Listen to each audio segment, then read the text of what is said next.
Hello and welcome to the flying notes tutorial. Today I'm going to show you how I created this nice effect here.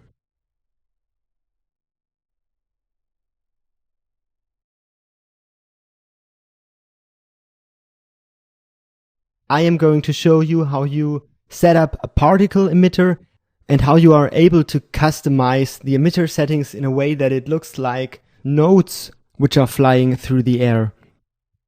I'm also going to show you how you can track some motion. In this case, we are going to track the hole at the front of the trumpet so that the emitter of the notes is always connected to the trumpet hole.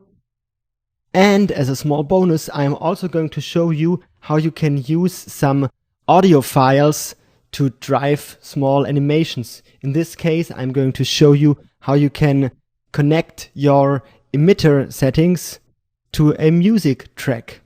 So let's directly get started. We are in After Effects and I just have this small video here. I just drag it onto the new composition icon.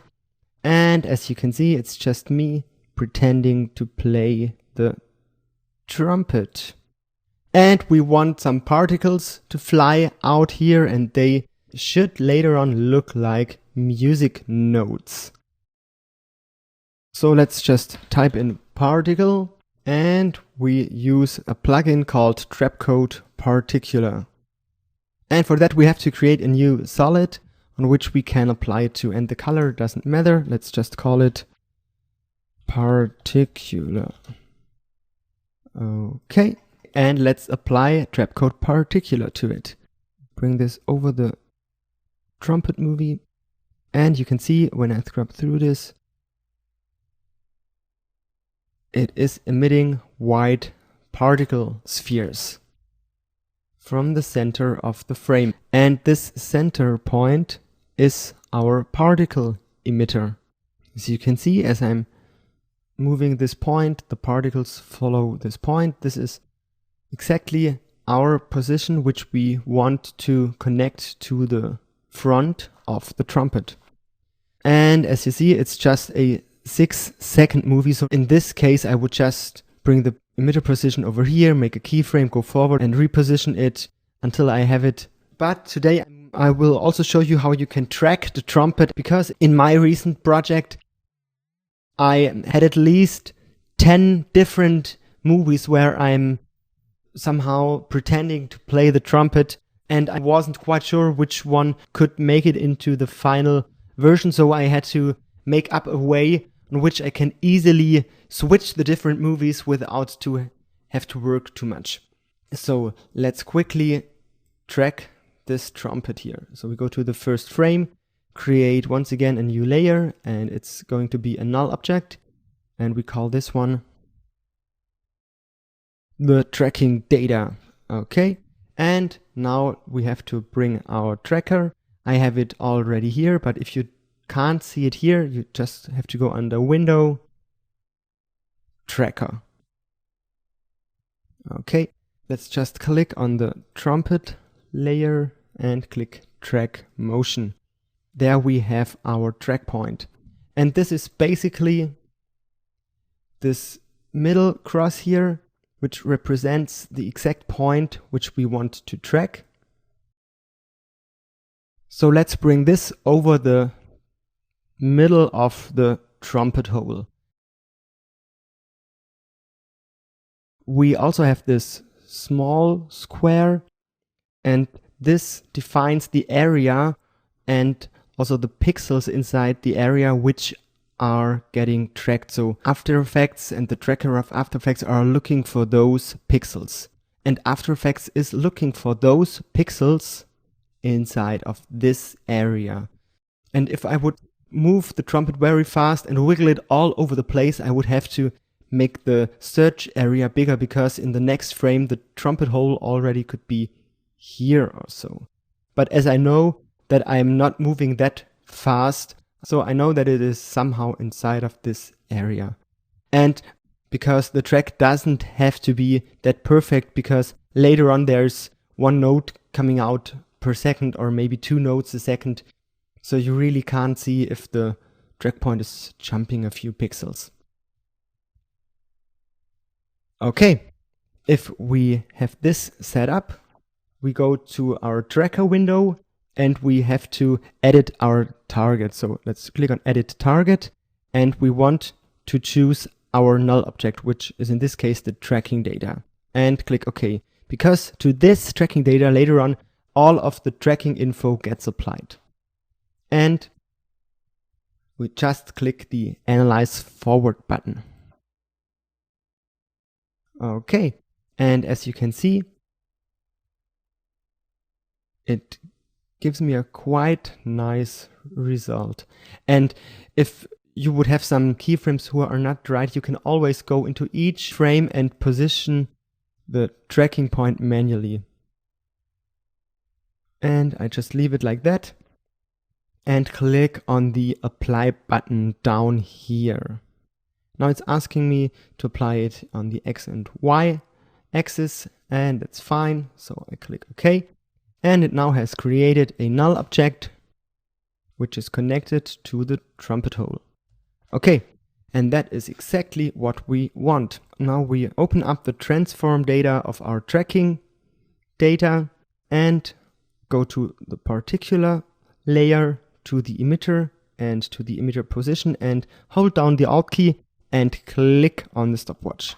And now we get this nice pick whip here, and we can bring it all the way up to the position of the tracking data and let go.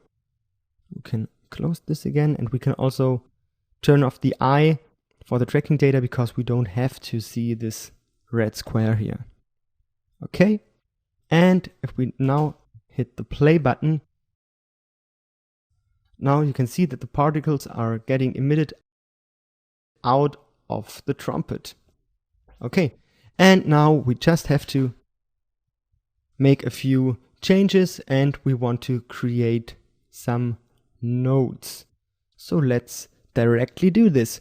Let's make a new composition, and we just make it 150 pixels by 150 pixels. Click OK, and let's just bring out a new layer and solid, and we make it black because our nodes should be black. And let's simply draw a node. I just go over here to the ellipse tool, draw this nice shape, go to the rectangle tool and draw this shape, and maybe bring it up here. Okay.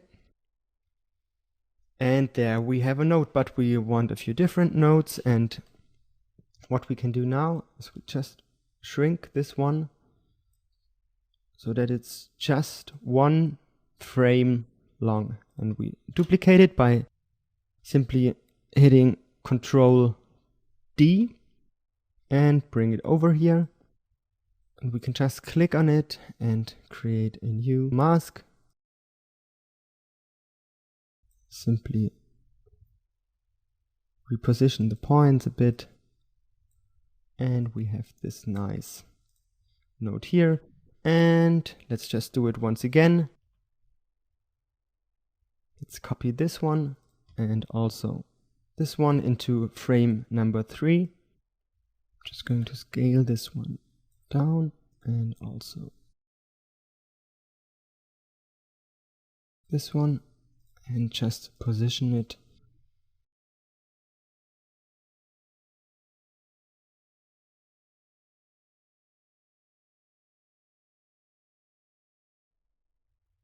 like so. And that is fine for me. And now I just go to the third frame, hit the N button, right click, trim comp to work area, and now we just have those 3 frames, 1, 2, 3, with 3 different looking nodes. And let's just call this composition nodes. Okay, and we can close it. Now let's go back to our first composition and bring out the nodes. And we can directly hide the nodes and go into our particle emitter. And here we go to the effect and to the particle type, which is under particle type. And at the moment we have this white sphere, but we want it to be a bit different, and so we just take a sprite, because this allows us to choose a texture, or in this case a texture layer. And we just of course take the nodes layer. The texture is set to current time, so at the first frame it is, if we just make it a bit bigger here on the size, in the first frame it's creating the first node, second frame second node, and so on. But this is not what we want, so let's change this time sampling from current time to random still frame. It just randomly picks one of those 3 frames. And you just have to be aware you can make as many different looking nodes or whatever you're up to. And trapcode particular will always just grab a random frame and use it as a particle for the particle emitter. So, but we can directly see that those are way too much particles. So we go to the emitter settings and really shrink this number to, let's say, 2. And you can see it's already somehow doing what we want. We just have to make a few small changes. We want to change the size of our particles to maybe 30. And the size random just randomizes the size which you have set here. So you can see if I drag this one up, you can see that some of them get smaller, some of them get bigger, and this is what we want. Now we can also play with the opacity over life, which means the particles live over that red duration, and now everything is red. So it means from the beginning until the end they are completely visible. And if I would make it like that, you can see that the ones which are nearer to the trumpet, here to our emitter, are more transparent than the ones far away, because when they get born here they are full transparent, which is what we want, so that it looks a bit more like they were coming out of this hole. Just make a bit more space here, and I just want this to be somehow like that, or even more like so. And you have this small smooth button, and if you click over there it just smoothes out this curve. And as you can see, the particles don't live long enough. So if you, for example, look at this one, it just disappears before it reaches the border of the frame. And we can change this if we just go to the life of the particles. And as our composition is 6 seconds long, let's also make it 6 seconds. And now all of our nodes should be there until the end. And for now you could also play around with the rotation and of course random rotation, so that you get a more randomized overall look. You can play with the rotation speed and also with the random speed. Okay, maybe this is a bit much.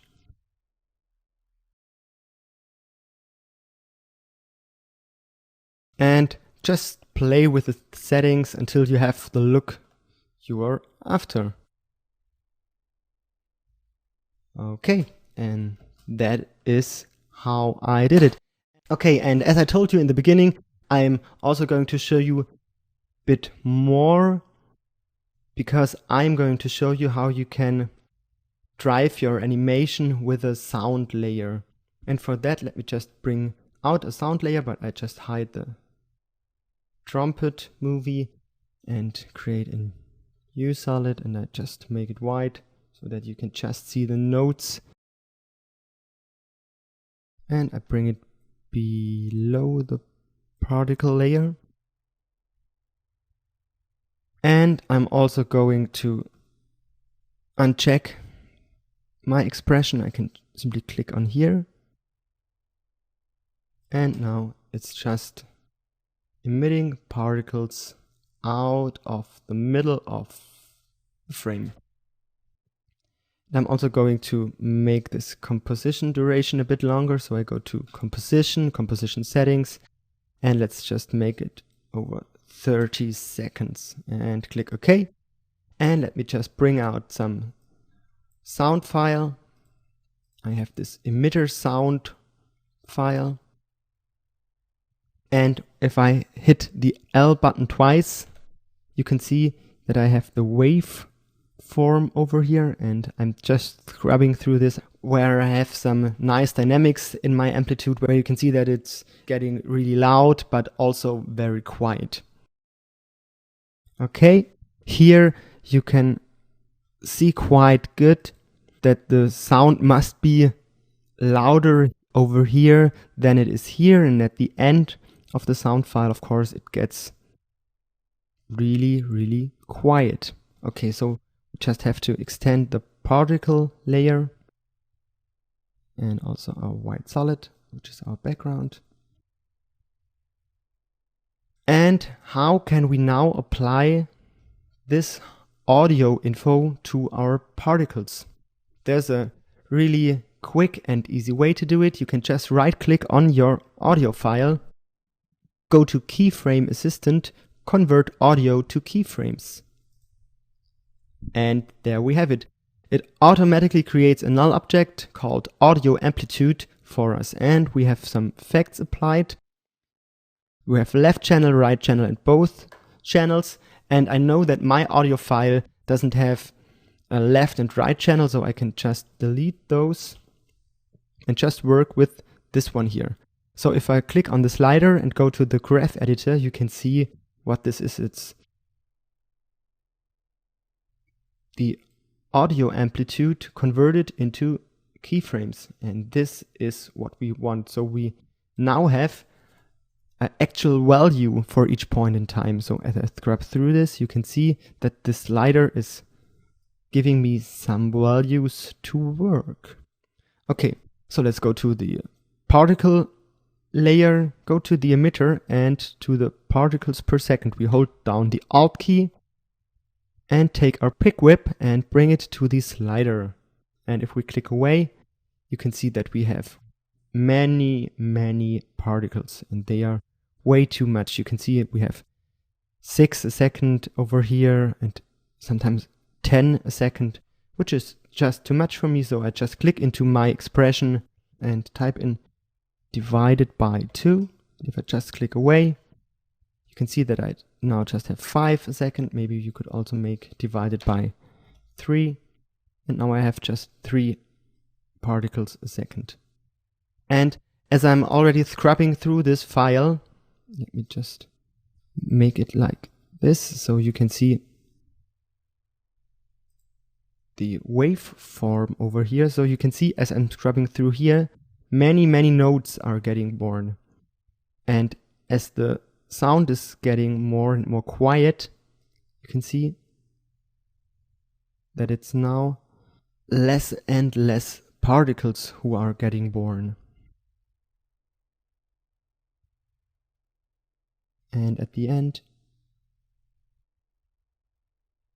no particle gets born. So let's just play this once with audio.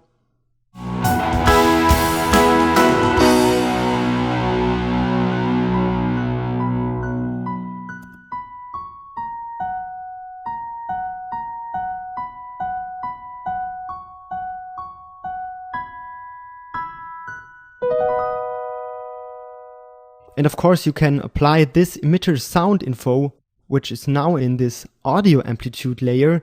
You can apply it to everything you want. So before I finish this tutorial, let me just give you one last tip or a small trick which I sometimes use.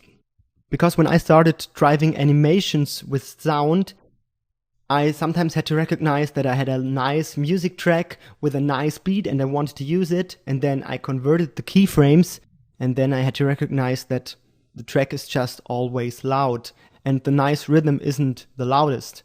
So what I made up for myself and what really works quite good is I always just bring the music to my headphones, go into my recording application and just record me clapping to the music on my headphones. And then later on I just use this clapping track for my After Effects project, because then you really have amplitude to work with when you want it and absolutely nothing when you don't want it. So for me this really helped very, very often. And now just grab your favorite song, bring it into After Effects and start emitting particles.